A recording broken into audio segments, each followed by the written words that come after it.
Bonjour et bienvenue dans Taste, le magazine culinaire d'Euronews. Nous sommes au Japon, terre de gastronomie, à la découverte d'un poisson de choix pour les sushis et les sashimi. Il s'agit de la céréole. Nous sommes dans la région de Wakayama, où est élevé ce poisson emblématique du Japon. Kushimoto, dans le sud du pays. Ces chercheurs de l'université Kindai sont à l'origine de ce qu'ils surnomment la révolution bleue. Produire du poisson entièrement d'élevage, sans capturer d'alevin en mer.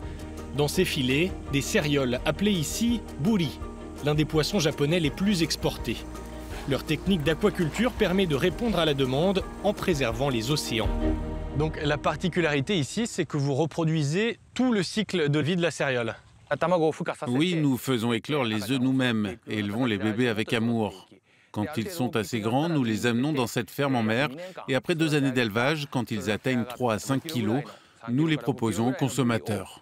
Et ceux-ci, on peut déjà les manger, c'est ça? Oh oui, ils sont délicieux. Le goût, c'est ici le maître mot. Cette entreprise exploite les opportunités commerciales des innovations piscicoles. Elle exporte aux 4 coins du monde, notamment en Europe, où des restaurateurs ajoutent la céréole japonaise à leur menu, sans attendre la saison de pêche. Nous sommes capables de produire de la céréole d'élevage de qualité toute l'année. Avant, on ne parvenait pas à atteindre la qualité du poisson sauvage.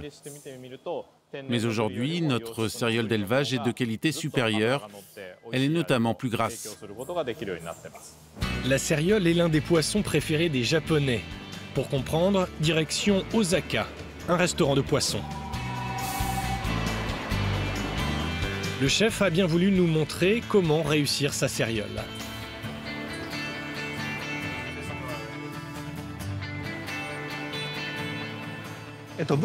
La texture de la céréole est fondante. C'est un poisson gras sans être lourd.